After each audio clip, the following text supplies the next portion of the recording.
Thank you guys for tuning back in for another video. So, yeah, I've been using the S23 Ultra for about 3 weeks now, close to a month. And let me start by saying this. This is my experience. Not everyone is going to have the same experience. This is just what I have experienced with the S23. I came from the iPhone. I've had, you guys have seen the video that I have a Mac, I have an Apple Watch. Obviously, most of my family has, 99% of my family has iPhones, and it was a bit to get used to. So I switched my number over to the S23 Ultra, and by the way, if you get a new one, please get a case. This case right here saved my life because this thing dropped, and at first I thought the cameras broke because I saw a little like line through the camera lens, and I was like, you know what, this phone is done. I won't be able to resell it if I want to sell it in the future and whatever. But the actual case has a glass for the camera, so it didn't break. So that was awesome. But get a case for your phone, just please. Just do it. You're gonna thank me later. But anyways, I've been using the phone. I transferred my phone over to this phone, and the excitement of having a new phone and a whole new ecosystem and a whole new not ecosystem, a whole new platform was very refreshing. But there are a couple of things that I ran into, and we're going to be discussing that today. But if you have if you've always used an Android and you're upgrading to the S23 Ultra, I don't think this video is for you because you are in the Android ecosystem, I guess I can say. This is more of people that have been with iPhones and want to switch over to a new platform. This is more for that kind of audience.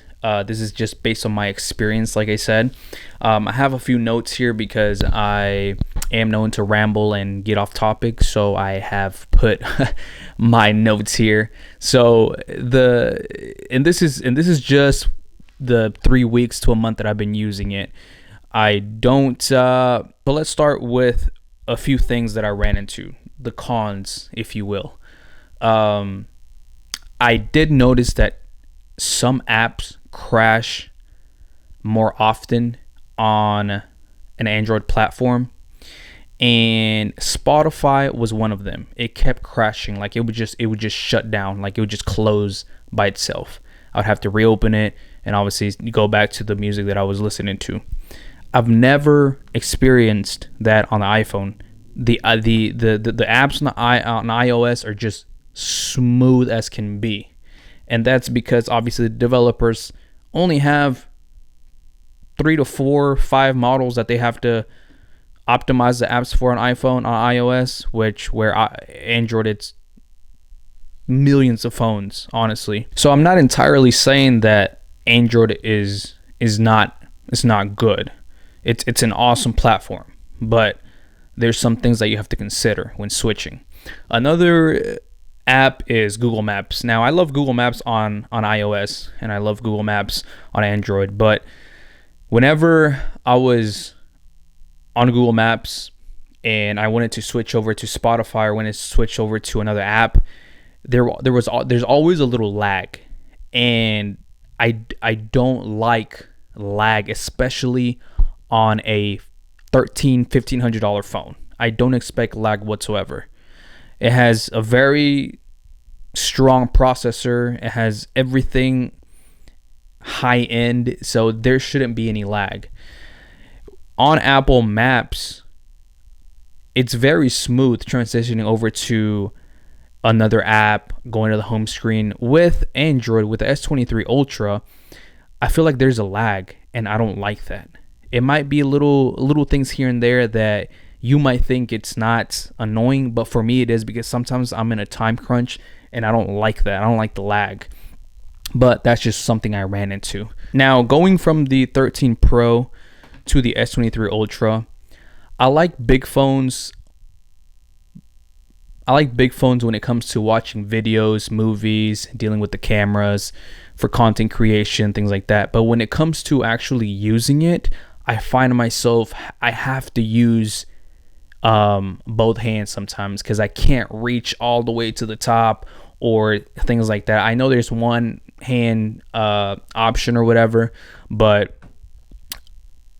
I always seem to have a problem with reaching over the screen and doing things here and there. And while I do that, I notice that the sensitivity is or the touchscreen is very sensitive, that I would sometimes press on things that I didn't want to press. I know there's a setting where you can, I guess, adjust the sensitivity, but I haven't looked into that yet. But that's just something I noticed. And another one that I kind of felt a little annoying is just the volume controls.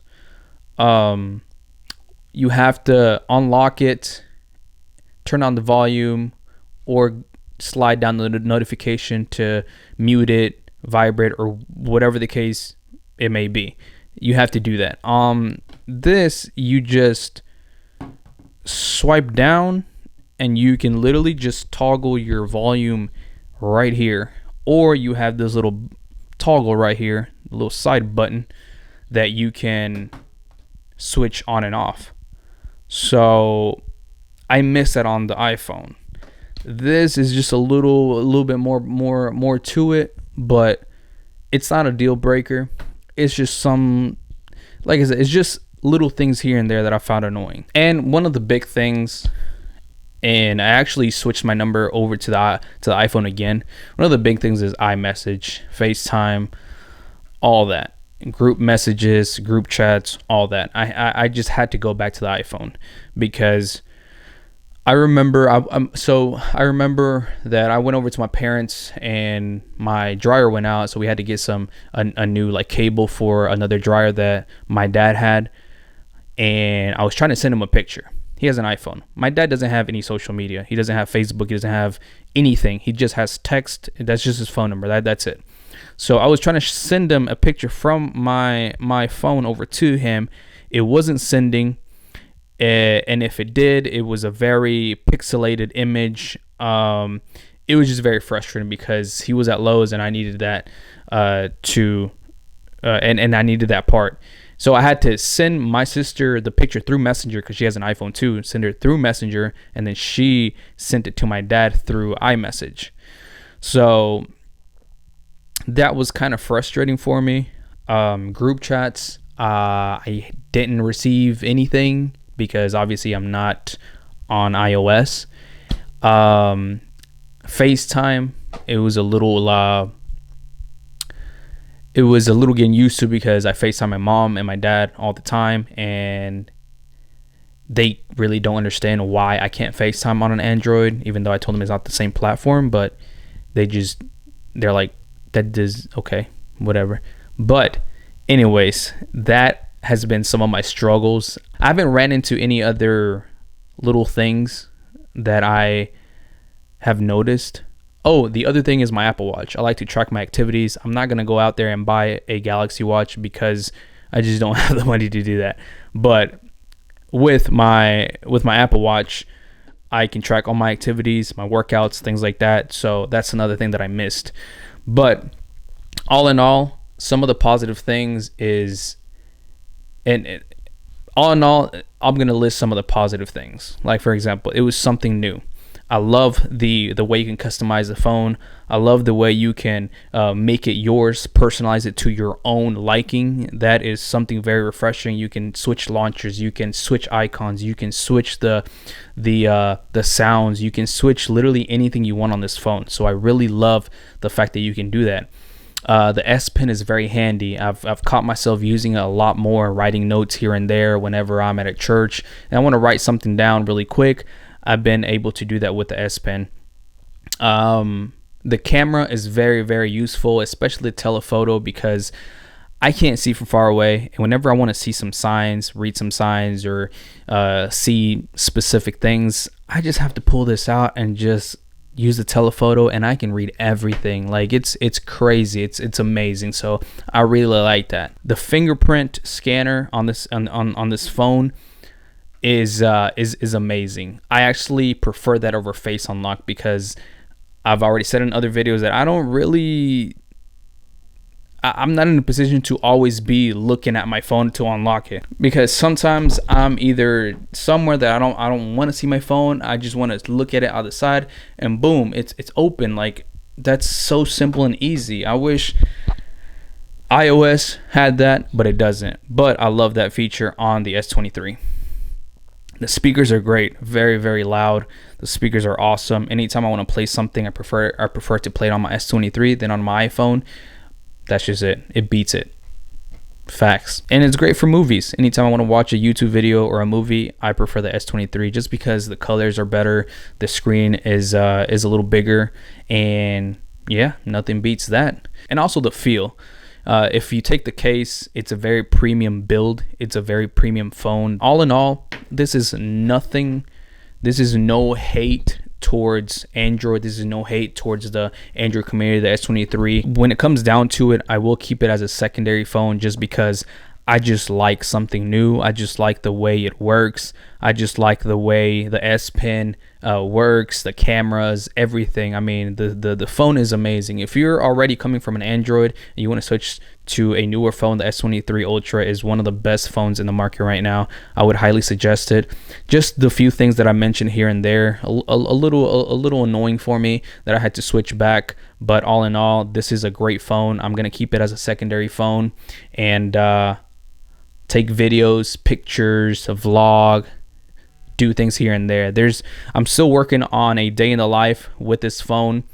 I'm still testing the battery. We're going to also be making a video reviewing the camera. We're gonna go to Nashville, get a nice POV action of taking videos and pictures with this phone. So stay tuned for that. If you thought this video was any helpful for you on switching and some of the things that I mentioned helped you on your choice, please let me know in the comment section below. Or if it was even a problem for you or an issue for you switching over. Some people don't care at all, and good for you. But for some of us, there's little things here and there that we nitpick, and some of the things that we miss. So yeah, I think having the best of two worlds is good for me at the moment. So I have the S23, I have the iPhone, best of two worlds. You can't beat that. So I'm going to be testing out the S23 a little bit more. The social media one, the part 3 of social media is coming out soon, so just stay tuned on that video. And yeah, just let me know what you love about the S23. I mean, I can sit here and tell you everything that I love about the S23, but it's going to be a long video. But I just wanted to mention a few things here and there that that I've experienced, pros and cons from switching over to the S23. So let me know what you guys think. Let me know if this video helped you. And again, thank you guys for watching. Subscribe, hit that like button, and we'll see you guys in the next video.